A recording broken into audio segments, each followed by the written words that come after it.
Bonjour à tous, j'espère que vous allez bien.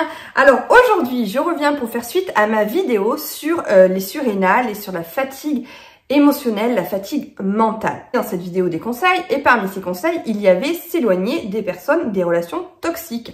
Parce que ces relations toxiques vous déplaisent, vous agacent, vont générer des émotions qui vont être désagréables, qui vont vous faire ruminer, etc., qui vont vous générer du stress, etc. Et donc forcément, ça va avoir un impact sur vous, sur votre émotionnel et aussi des fois sur la chute de cheveux. Il est possible que vous aussi, vous ayez des comportements qui soient toxiques et dont on n'en a pas conscience, on s'en rend pas compte. Et c'est essentiel en fait de changer en fait ces comportements pour pouvoir avoir du coup de meilleures relations avec les autres. Donc ce sont des conseils qui vont pouvoir s'appliquer pour vous, mais qui vont aussi pouvoir s'appliquer dans votre relation avec les autres, dans votre façon de communiquer avec eux pour leur faire comprendre un petit peu ce qui va pas, ce qui vous convient, ce qui vous convient pas. Le but c'est que voilà, on peut pas changer les gens.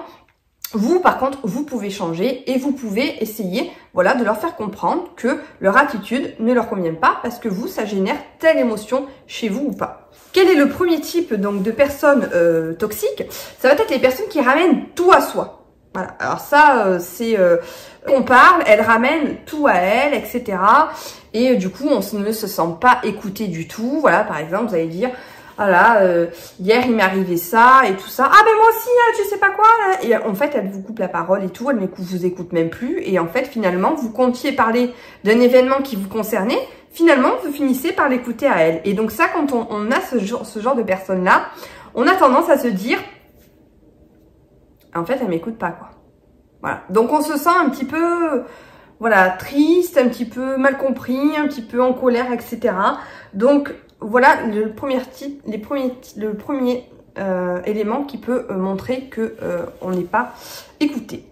Ensuite, on peut avoir des personnes qui vont émettre des jugements très rigides et qui ne vont pas forcément vous correspondre parce que voilà, vous allez vous sentir frustré, attaqué, en colère, appeiné, etc.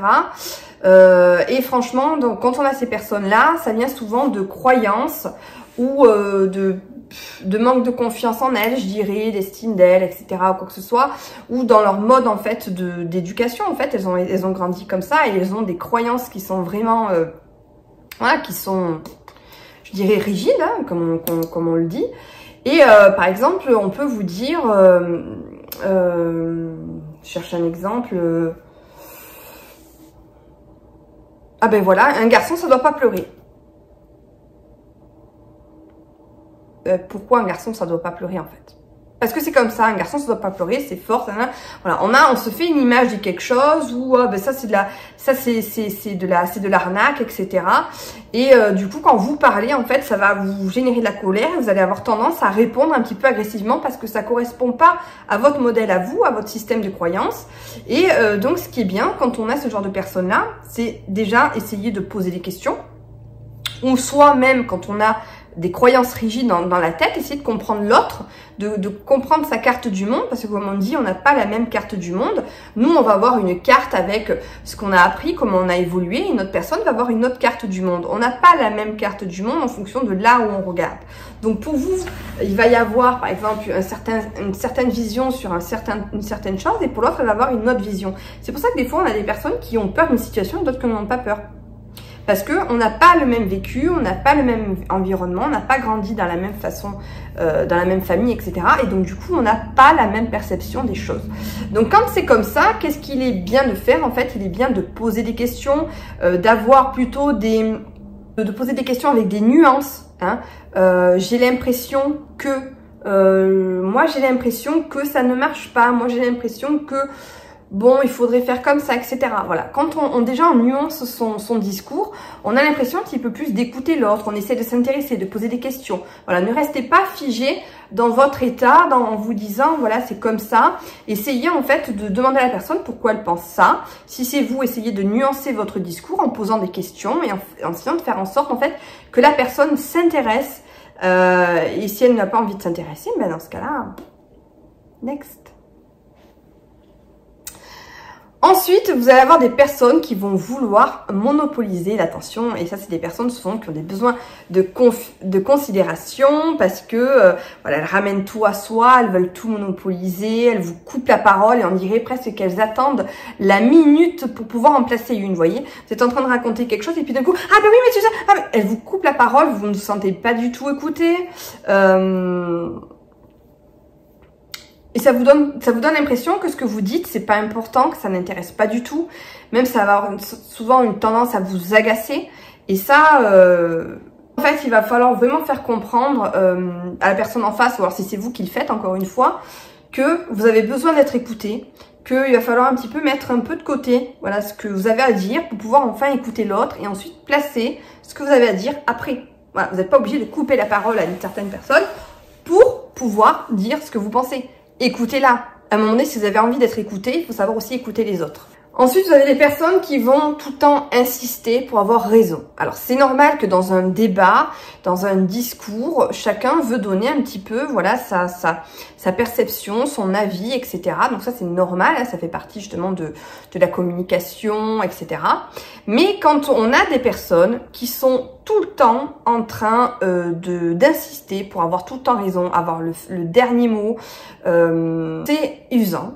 Parce qu'on a l'impression que du coup, notre parole n'est pas légitime, que nos arguments ne sont pas écoutés, qu'ils ne sont pas considérés, etc. Et au bout d'un moment, ça va aussi vous faire perdre confiance en soi, ça peut vous faire perdre confiance en soi. Vos arguments ne sont pas valables, etc. Alors qu'en fait, c'est tout simplement une question d'acceptation de ce que l'autre peut penser. Il faut apprendre en fait la tolérance. Voilà, quand il y a ce genre de personnes-là, il faut vraiment apprendre la tolérance. Voilà, essayer de comprendre que des personnes n'ont pas le même accord que vous, que ça ne vous empêche pas de discuter, d'essayer de se mettre à sa place.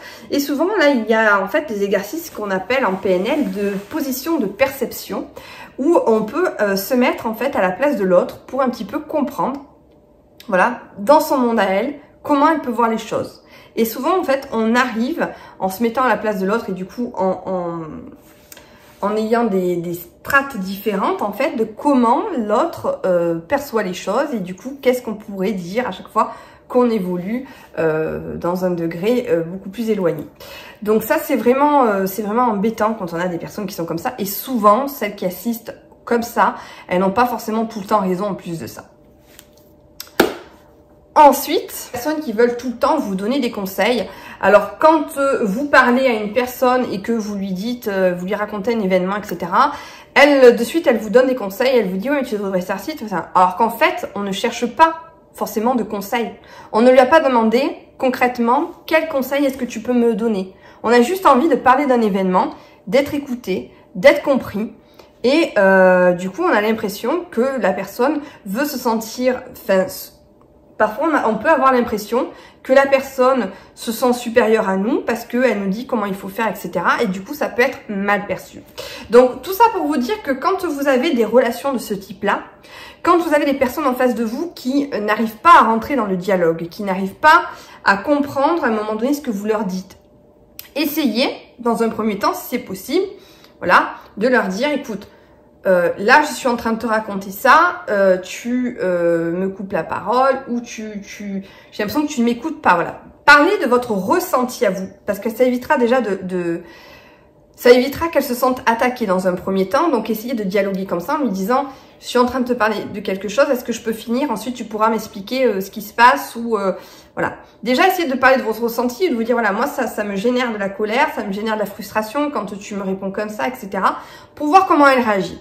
Si vous voyez qu'elle n'est pas prête du tout à entendre ce que vous avez à dire et qu'elle continue en se justifiant, etc., voilà, c'est pas la peine d'insister, vous aurez dit ce que vous avez à dire et comme on dit, une émotion exprimée ne s'imprime pas, une émotion réprimée s'imprime. Donc déjà, voilà, extériorisez ce que vous avez ressenti en essayant de lui faire comprendre ce que vous ressentez de l'intérieur. Si elle ne le comprend pas, dans ce cas-là, c'est une relation toxique. Évitez du coup à chaque fois de parler de choses que vous savez qu'elle va avoir tel comportement ou de ce fait de la fréquenter pendant un moment, le temps, voilà, un petit peu de vous éloigner, tout ça. Et ensuite, vous verrez que vous attirerez, en fait, on attire à soi les personnes, en fait, qui rayonnent pour nous parce que... Voilà, donc ça, ce sont vraiment des catégories en fait de personnes et de comportements type et toxiques, de relations toxiques, qui fait que ça va vous frustrer, que ça va générer des émotions désagréables. Et donc c'est important de se couper quand vraiment on n'en peut plus, qu'on est peut-être limite burn-out, limite burn-in, etc. Et quand on n'a pas l'énergie et qu'on est tout le temps en conflit en fait quelque part avec une personne, ou que ça génère trop d'émotions dont on n'arrive pas à se détacher, et d'émotions qui nous qui nous font ruminer, qui nous font que quand on rentre on n'est pas bien, et tu as vu ce qu'elle a dit, et tu as vu comment elle a fait, etc. Ça, à un moment donné, c'est que c'est pas bon pour vous, et donc il vaut mieux couper, voilà, ne plus les voir pendant un moment, ou à un moment donné leur expliquer, voilà, tant que tu réagiras comme ça, moi ça ne me convient pas, parce que ça me fait ressentir ça, ça et ça, et pour que la personne aussi, en fait, elle travaille sur elle, et si elle n'arrive pas à travailler, c'est que c'est pas la peine, quoi. Voilà, après on peut avoir un sentiment de culpabilité en se disant, oui mais c'est pas bien, du coup, bon, elle va se sentir agressée, c'est encore moi qui vais passer pour la méchante, etc. À un moment donné, l'essentiel dans cette vidéo, ce que je vais vous expliquer, c'est de prendre soin de vous. Là, on parle de vous, on parle de votre fatigue mentale, on parle de votre fatigue physique. Donc, c'est important de prendre soin de vous. Quand la personne réagit comme ça, elle ne vous considère pas, elle ne fait pas attention à vous. Donc, si vous ne faites pas attention à vous, c'est pas elle qui va le faire. Au contraire, elle vous épuise plus qu'autre chose. Et vous, vous êtes en phase de résistance, en phase de presque d'épuisement, et à un moment donné, si vous le faites, si vous ne vous chouchoutez pas, voilà, ça va vous bouffer petit à petit, vous ronger jusqu'à l'épuisement total.